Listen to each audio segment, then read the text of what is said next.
Hello, and welcome to my new podcast. It doesn't have an official name, but I think I'm going to call it the Progressive Hub Podcast because I think that's what I want this podcast to be all about is progressive values and empathy for all. And so we have a bunch of topics lined up for today. I'm going to talk about the Joe Biden State of the Union address that occurred yesterday as of the making of this video. The U.S. trade deficit reaching a record high. We're going to talk a little bit about that.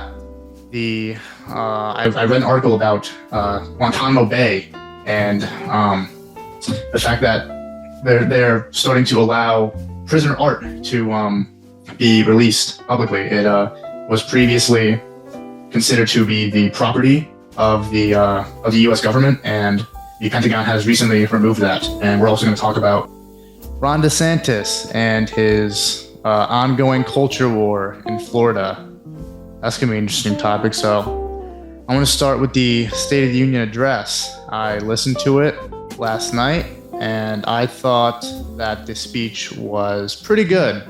I thought it was pretty good, and I believe that Joe Biden did a good job bragging about his accomplishments so far as president, and he has a couple. I mean, you know, some people may disagree, but I think Joe Biden gets a bad rep when it comes to the Inflation Reduction Act, the CHIPS Act, his infrastructure spending, his COVID relief. I think that, and you know, he obviously has flaws. I mean, the Afghanistan pullout was definitely a stain on his presidency, but I don't think anyone really would have done that well because it's a difficult situation. He inherited a bad situation. The Afghanistan war itself was a mistake, and so there's not a lot of good things you can do.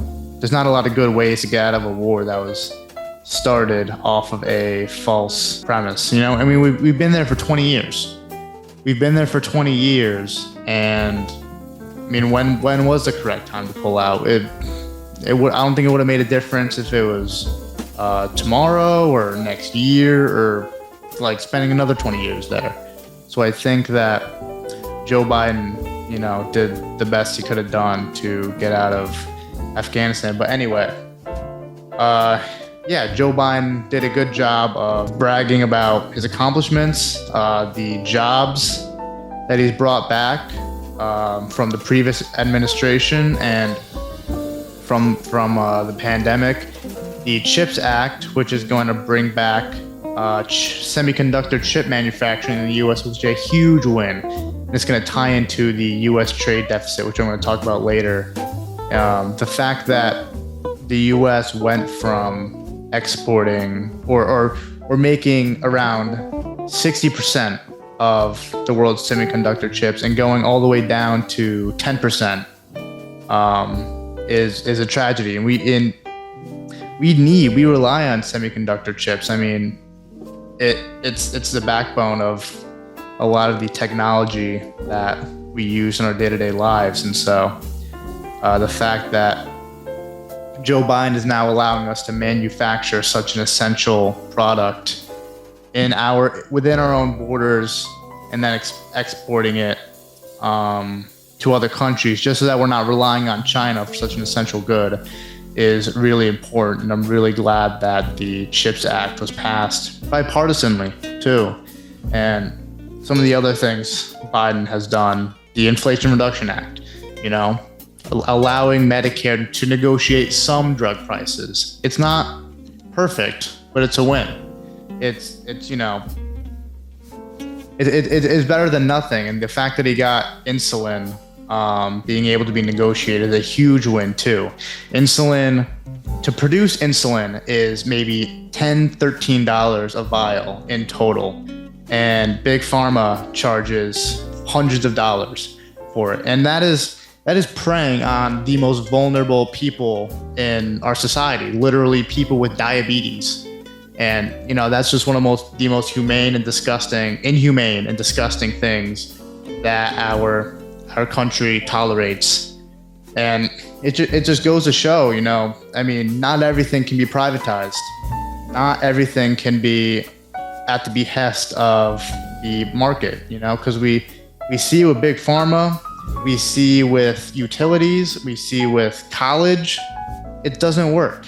And some things are just better in the hands of the government.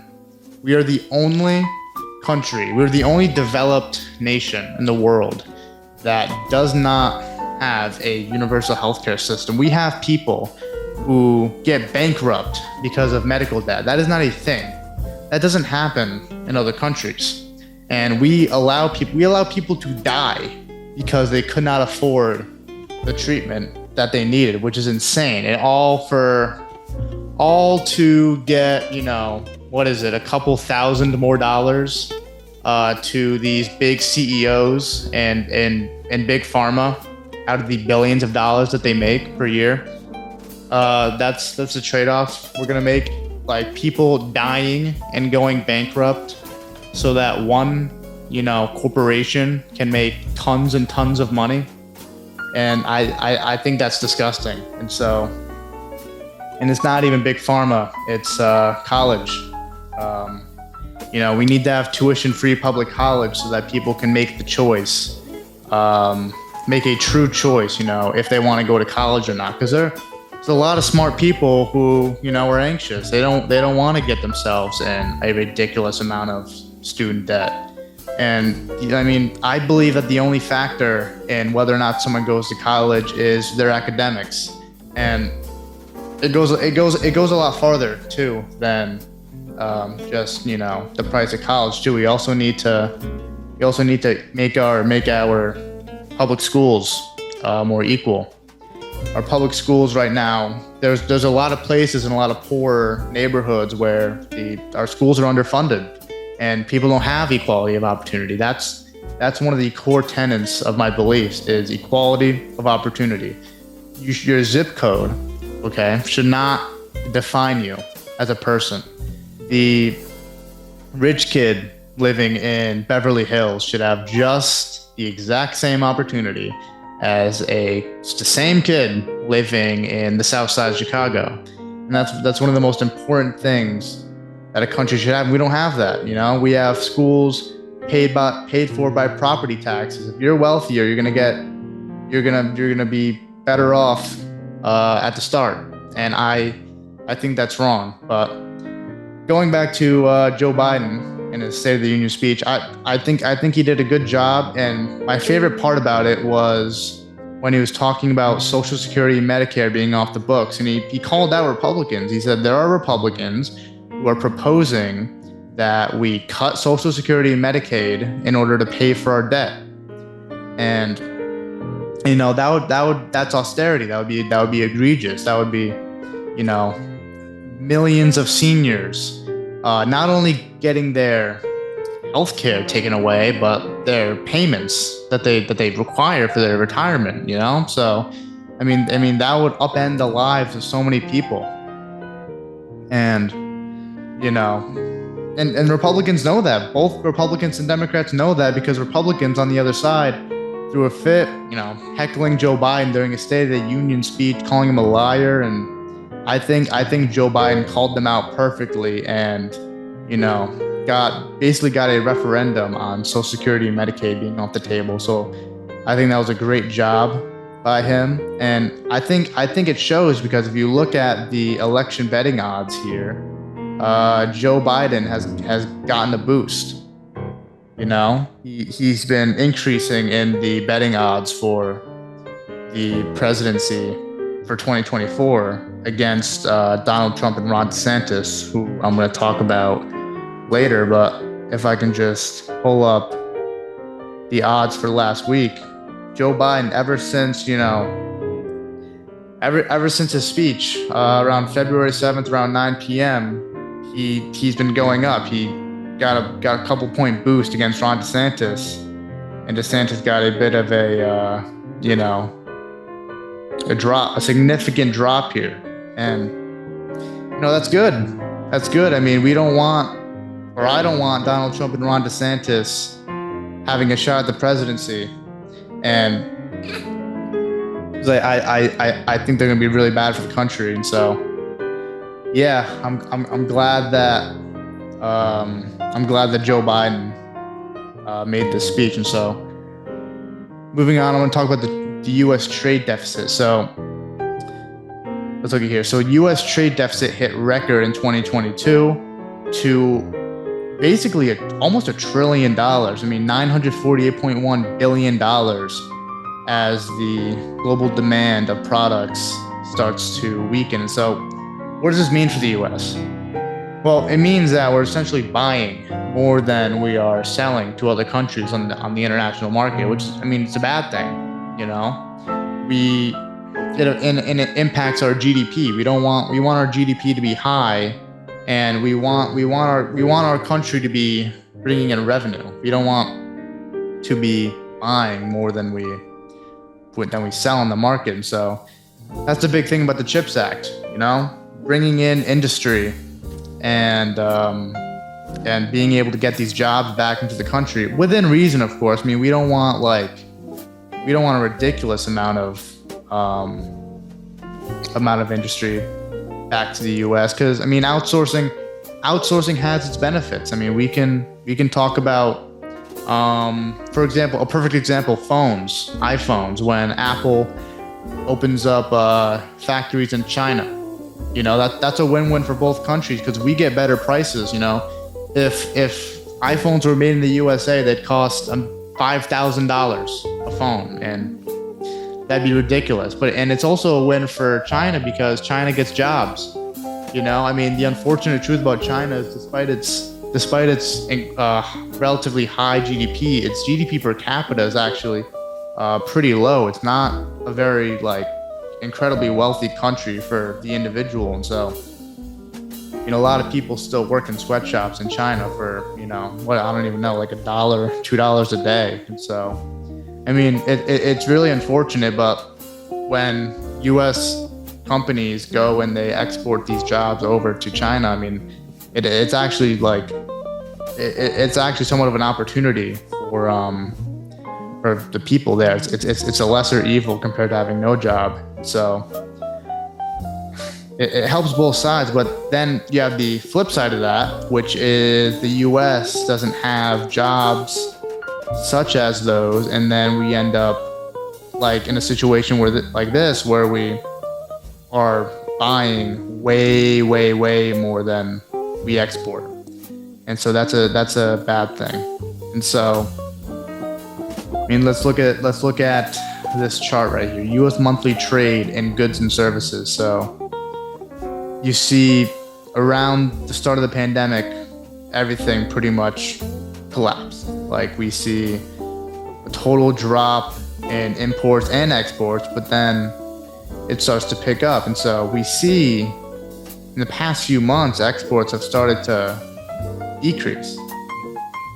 But in imports, you know, they're still far ahead of exports. And I mean, Joe Biden with the CHIPS Act did something to improve that, but it's not enough. I mean, we need to start bringing some of these jobs back so that, you know, we can bring that up and we can start to maybe reduce our deficit too. I mean, our deficit is ridiculous. If you go to the debt clock, you know, we're actually past the debt ceiling right now, and our GDP to our debt to GDP ratio is 120%. And so what does that mean? And so we've issued so many bonds to the point where our debt, what the U.S. owes to investors, is way too high. It is higher than the current debt ceiling, and so the debt ceiling needs to be raised in order for the U.S. to be able to continue to pay off these debts to its investors. And so, in order to pay for all these goods or all these services that the government offers. And so,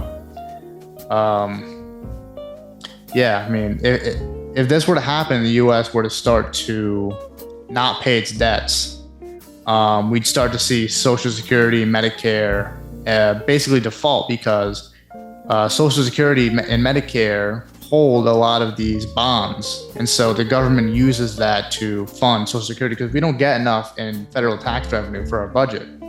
That's why we take in a deficit, and so that is part of the reason why we can't have a deficit like this, you know. So, and Republicans are basically they're gonna try to hold our country hostage because, you know, they're gonna try to get spending cuts as opposed to, you know, raising the debt ceiling. They're gonna want to get concessions that basically say, hey, you know, cut spending or, you know, do this and that, and then we'll you know, agree to raise the debt ceiling. You know, that and that can have some repercussions, you know. I mean, they've said they don't want to cut Social Security and Medicare, but, you know, they're still going to try to get, you know, some leverage from Joe Biden and the Democrats on spending. So, yeah, so we're going to move on. Pentagon lifts Trump-era ban on release of Guantanamo prisoner to art. So this caught my attention. I thought it was kind of interesting. The Trump administration called detainee art U.S. government property and halted most releases, and the lawyers never mounted an intellectual property case. So this is interesting. So there are a lot of Guantanamo Bay prisoner detainees who, you know, like, they're basically in hell. I mean, Guantanamo Bay is a torture camp, and we don't even know who is guilty or who's innocent. I mean, these people, Guantanamo Bay was purposely set up so that these people would not get due process and of the right to a fair trial. And some people might say, well, you know, I mean, these people are terrorists from other places. I mean, the question becomes, do they really deserve a fair trial and due process? And the obvious answer to that is yes, because the only way you would even know that they're guilty is through said processes. I mean, we can talk about the emotional impacts of, you know, what these people have allegedly done, but at the end of the day, I mean, like, you can't really know for certain what a person has done, or if they have really done the crime they are being accused of without a fair trial and in due process. And I mean that's borne out. I mean, we've arrested and put into Guantanamo Bay, you know, German citizens. We had to bring back a German citizen because we had accidentally arrested them and taken them to Guantanamo Bay, which is, I mean, that's insane, you know. And it also goes to show too, Joe Biden, if I can find it,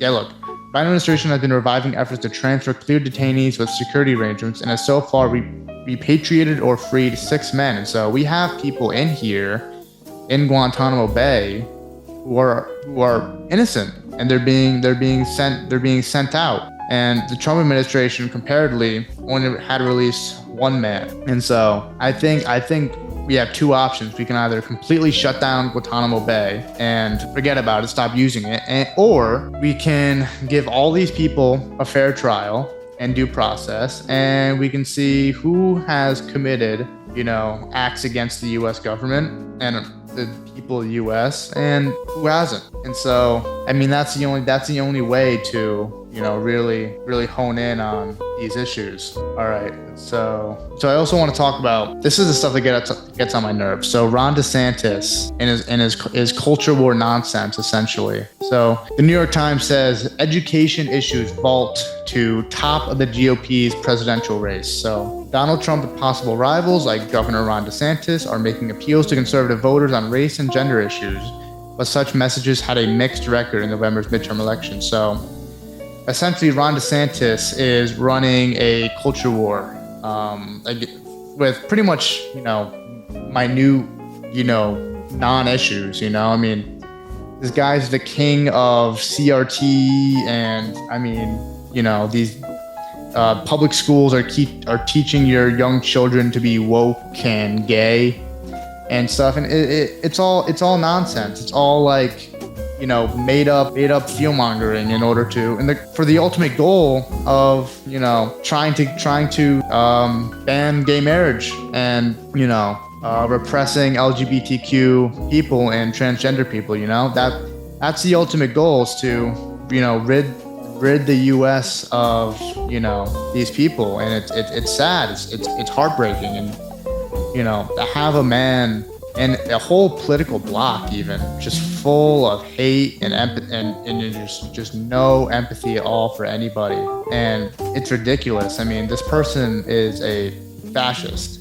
And, I can't apologize for calling this person a fascist because that's just who he is, With the Don't Say Gay bill, you can't teach, a law so vague where it's like, what if there's a teacher who is gay and mentions, if it's a female teacher, something about their wife or something, and it's a whole big deal if that happens, and law stating that if a child comes out as gay or has feelings of gender dysphoria at school, that they have to be reported. That has to be reported to the parents. And regardless of whether the parents are have some bigoted views on LGBTQ kids, I mean, potentially putting these children in abusive situations by law. I mean, it's just like nothing short of disgusting. And it's hard to believe that these people have a platform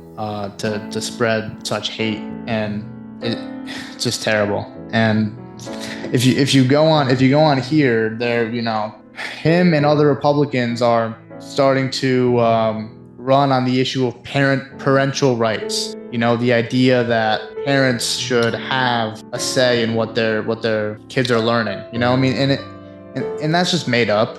That's just a completely made up issue that the Republicans are trying to use to justify all these bigoted laws against gay and trans children and just people in general. And so, yeah, I mean, if you really think about it, parents' rights to dictate what their children are teaching, I mean, that kind of defeats the whole point of public education. I mean, it should be up to the actual educators to come up with a curriculum that will best prepare children for the future, to give them the best idea of the world around them. And so, I mean, that's not up to the parents.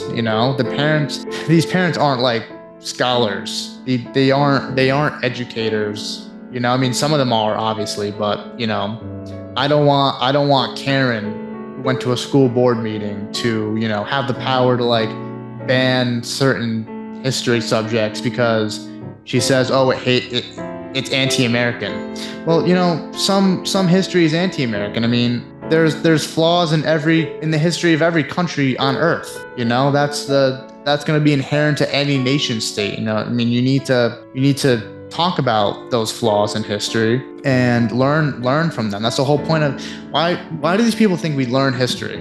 We don't want to repeat the mistakes of the past. If nobody had learned about the Holocaust, for example, I mean, no one would have a precedent to never do it again. And so, or to even be against it. That's why we have the beliefs that we have, on certain extreme forms of bigotry. It's because we've learned about it, we've seen it. And, us as a society do not want to repeat those mistakes. And so I don't see why that can't be applied to American history. We have terrible things we've done. The Trail of Tears, slavery, Jim Crow, Japanese internment, the Vietnam War. I mean, we should know these things so that we live in a society where those mistakes are much less likely to be repeated. And so, I mean, they'd rather trade that off for, children not feeling guilty or disliking America. I mean, maybe there is reason to dislike America from the past. I mean, America in the 1950s was racist and bigoted. Why would you have any reason to like that relative to our moral standards now? And so that's the big issue. And the biggest things that a lot of old people don't understand is that nostalgia. They have feelings of nostalgia for the past. I mean, we didn't, it's become more of a hot topic recently to, kind of put the mask off of American exceptionalism, if that makes any sense. Starting to question the history of America. Because kids grow up today in this country believing the made up stories of Christopher Columbus, for example, before before they get to high school and they realize, hey, maybe this guy is not such a great guy. I mean, maybe the guy who, gave Native Americans blankets with smallpox in them wasn't the best guy, But they kids still grow up, being fed that propaganda in elementary school. They grow up, like Christopher Columbus sailing the ocean blue in 1492, and and discovering America. That's what these kids are brought up with. And while I'm on the topic, I mean, do you guys remember like the patriotic songs that they used to teach us? Like, this land is your land, this land is my land. Just as an example, I mean, that's in the national anthem or the Pledge of Allegiance. Perfect example. I mean, we grew up saying that every single day, the Pledge of Allegiance. I mean, that's, if you really think about it, that's weird. It's almost like we're in a cult of American exceptionalism. That's unacceptable. And to be fair, like there is legal precedent that has been set that you are not obligated to cite the pledge. But I mean, did we really know that? I mean, they pretty much implied that we had to as kids. That we had this to say the pledge every day at school. And so I mean that's a huge issue, especially for people that don't really feel represented by America. A lot of non-white, gay people who identify with the opposite gender that they were assigned at birth, that maybe they don't feel welcome in America. Maybe they don't feel like they're part of the broader group of citizens, so to make them speak this pledge that America is, like implying that America is this great nation, that is protected by God, it's not great for everybody, I mean, especially, if you've ever seen pictures of Japanese Americans in the 1920s, like Japanese American children, sang the national anthem at the same time that, their families and their fellow people were being put in internment camps during World War II because of the fear and bigotry of the white population. They thought that all Japanese Americans were inherently spies for Imperial Japan, which is just ignorant and wrong. And so yeah, like that's where this type of stuff comes from. Whether it be DeSantis or Donald Trump fear-mongering about minority groups is, they reinforce these in-group, out-group mentalities, and they use that to gain power. They gain power through fear. If they can convince the white population that they're, being threatened, people are out to get them. That's what's bolstered the far right in recent times. That's why we have people like Marjorie Taylor Greene and Lauren Boebert, who are pretty much just allowed to go on a national stage and say ridiculous things. Marjorie Taylor Greene talking about Jewish space lasers, and Lauren Boebert and all these knuckleheads saying invade Mexico, all this ridiculous stuff. And I mean, the good news is that voters don't buy it.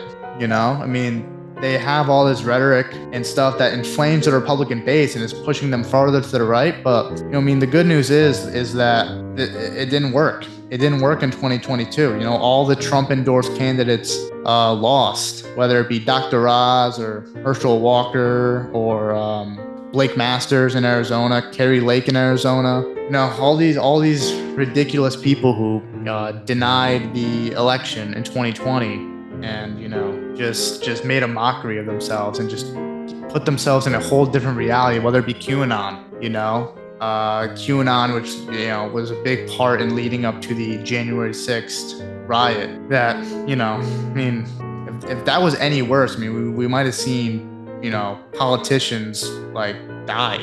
Their lives were already threatened. If that got any more out of hand, we'd probably never recover.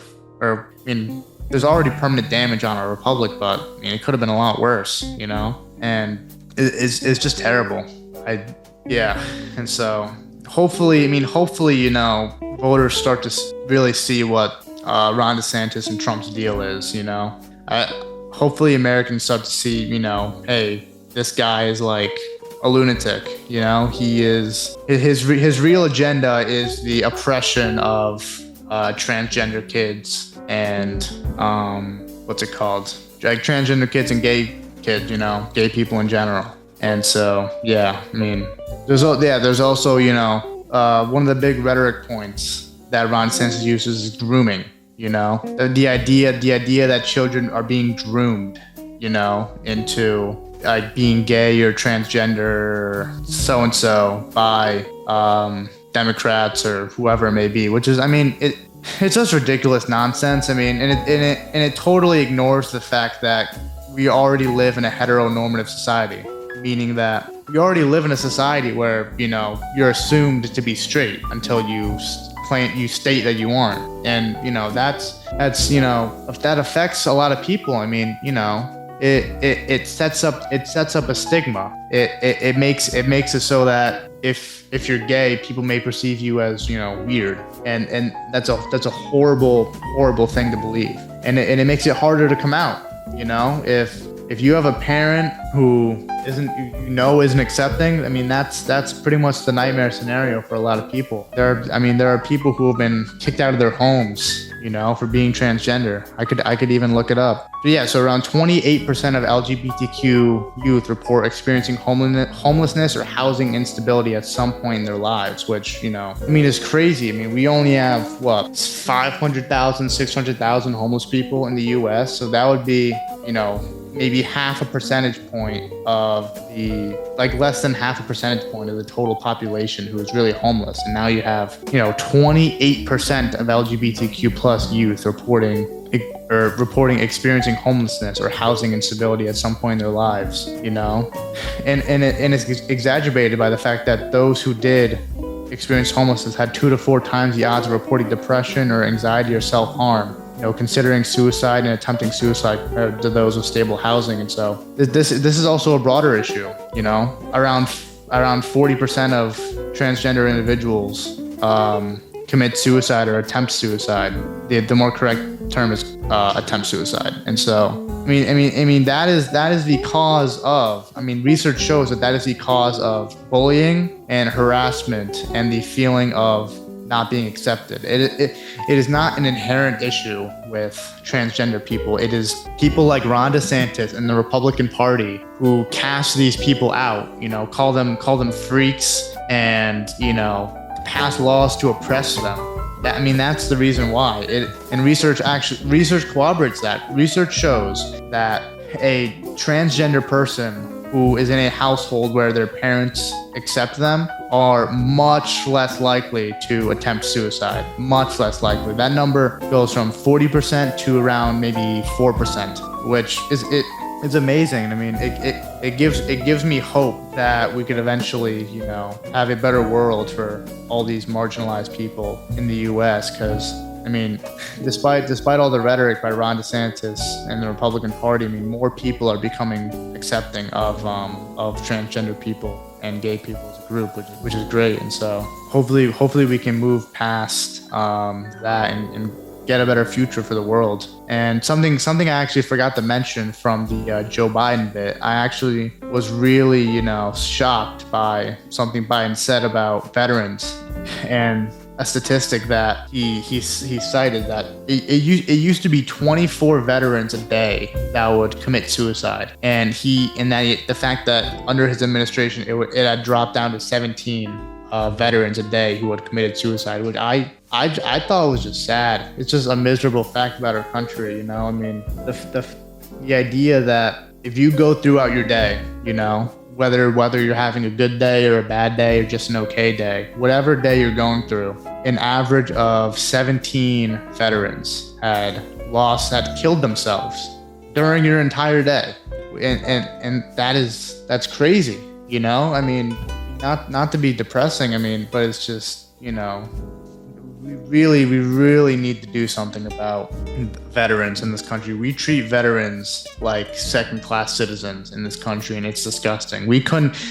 Joe Biden, this is another good thing he did, but he barely got a law passed that would provide medical care for veterans that were victims of toxic burn pits in Afghanistan. Republicans had originally voted against that until, they received pressure to pass that bill. But Democrats almost had a bill slapped down by Republicans that would provide medical relief to veterans who were victims of toxic burn pits in Afghanistan. That is insane. We probably have more. I would say that we probably have more veterans who kill themselves after the fact of serving than soldiers who actually die in war, which is, it's insane. We really need to do something about that. We also really need to do something about mental health in general.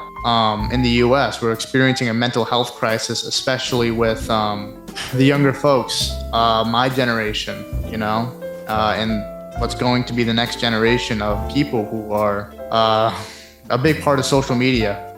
Social media, we all use it. Most of us use it, and it's bad for us. To take Instagram, for example, if you scroll through a person's Instagram feed, depending on who it is, you're gonna see that they appear to have a lot better of a life than they actually do. People who post their vacation pictures, or they're with their family and their friends, or at a party, they're at the gym, whatever it be.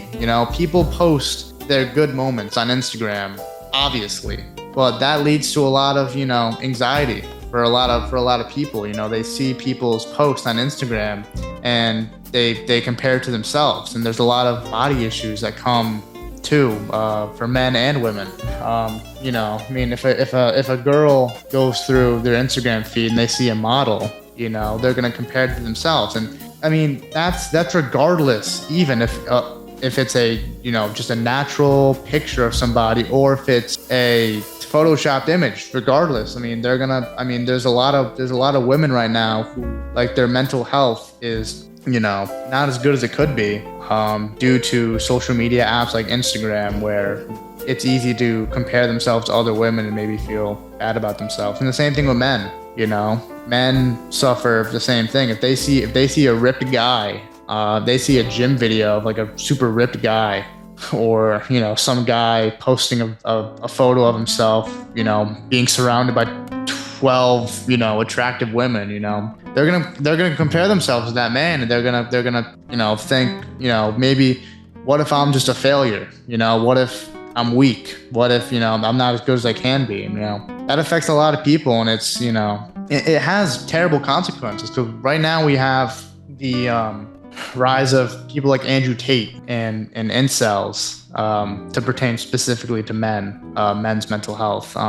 We have people like that who are coping mechanisms for a lot of men. Andrew Tate resembles the what a lot of people envision when they think of a man. Like a macho, toxically masculine man. Rich, is surrounded by a bunch of women. Strong, smart, seemingly, apparently, etc. The list goes down. And so a lot of people, attach themselves to this man as sort of like a hero of self-improvement and, standing up to men, seemingly against women, setting up this false dichotomy of men against women, even though a lot of men's mental health is tied to women's issues, or I shouldn't say men's mental health, just men's issues in general have a relationship with women's issues. A lot of male insecurity, sometimes being expressed as a entitlement to sex.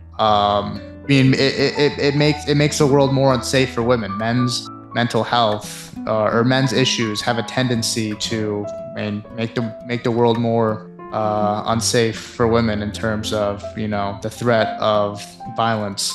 And that's a big issue. And the cult also, probably the culture between men and women. A lot of men start to gain insecurities because of the society around them, whether it be due to performance with sex in relation to that.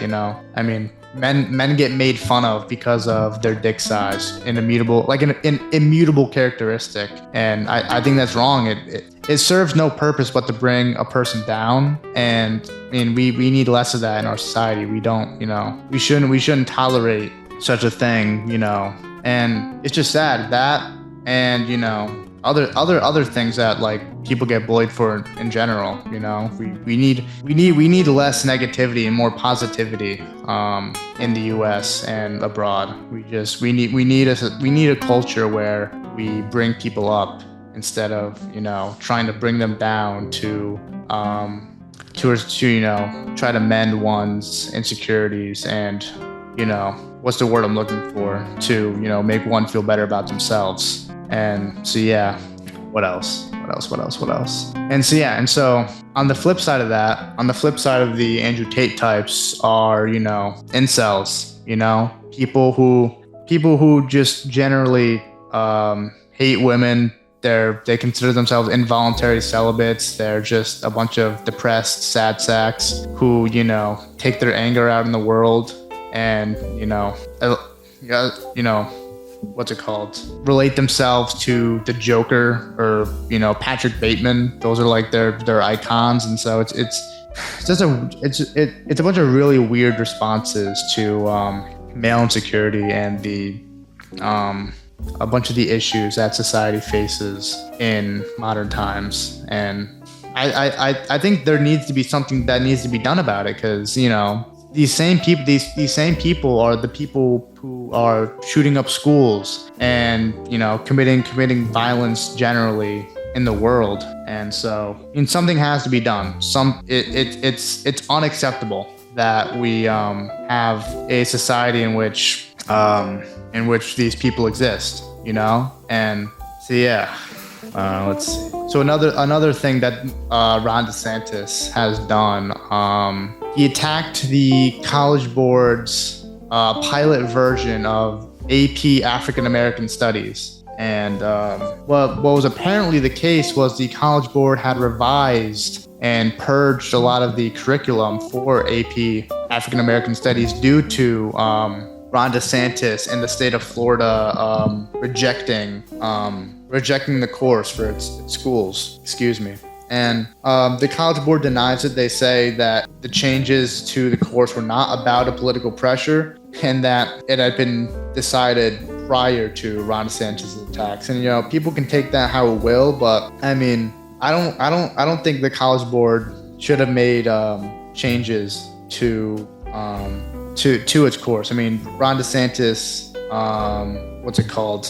It attacked it for citing readings on queer theory and reparations for slavery. And look, I mean, that stuff sounds like things that would belong in an African American studies course. I mean, they're especially during the civil rights movement, there's intersectionality. There were, you know, queer people fighting on behalf of civil rights. I mean, black queer people, you know, black women, you know, it's something that is intersectional and is in relation to a proper understanding of African American studies in the U.S. And so, I mean, it's just a way to try to whitewash American history. You know, people like Ron DeSantis and Donald Trump want you to think of African American studies as, you know, hey, you know, America used to have slavery and that was wrong, but we removed it, and now there's no racism. Racism has been banned. The Civil Rights Act of 1964 and the Emancipation Proclamation banned racism, and so there's zero racism ever in the U.S. now, and everyone can go back home and stop crying. That's what Ron DeSantis and Donald Trump want you to believe. But no, I mean, there's still problems in America in relations to race. Like, systemic racism is real, and that's the whole basis of critical race theory. Critical race theory, simply in its most simplest form, states that racism is not simply explicit racism, but that there are institutions in America that are systemically racist and produce racist outcomes independent of any explicit racism. So, you know, to have systemic racism in the justice system, for example, you know, there doesn't need to be explicit racism. It doesn't have to be judges and prosecutors, you know, loving to say the N-word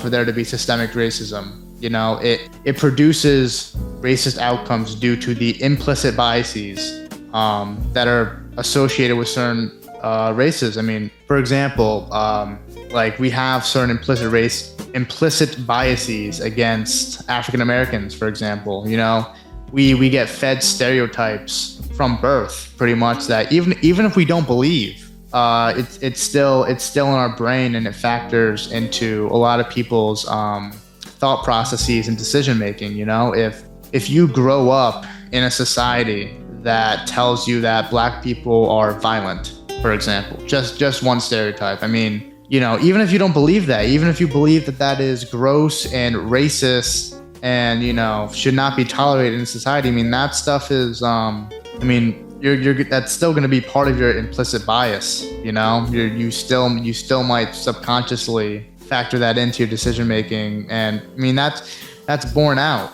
in studies done on the justice system. A white and Black person that is found guilty of the same crime, a Black person will get a harsher sentence. You know, Black and white people smoke weed at the same rate, but Black people are more likely to be arrested for it.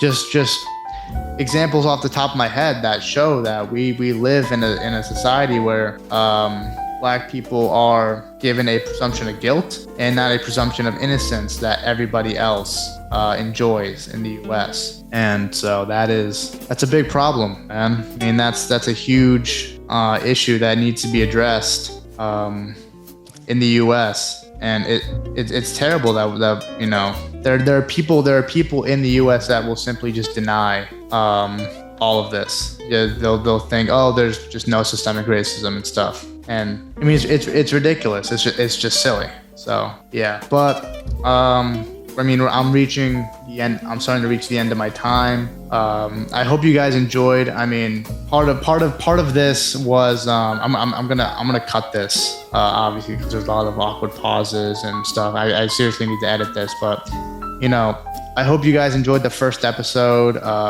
Hopefully I start to get into the gist of doing a podcast. I start to have better quality, you know, better vocal inflection, stuff like that. And, you know, hopefully I can get guests on too, so that this goes more, so that there's more of like a fluid conversation and it's more entertaining for you guys. So hopefully you guys enjoyed the first episode.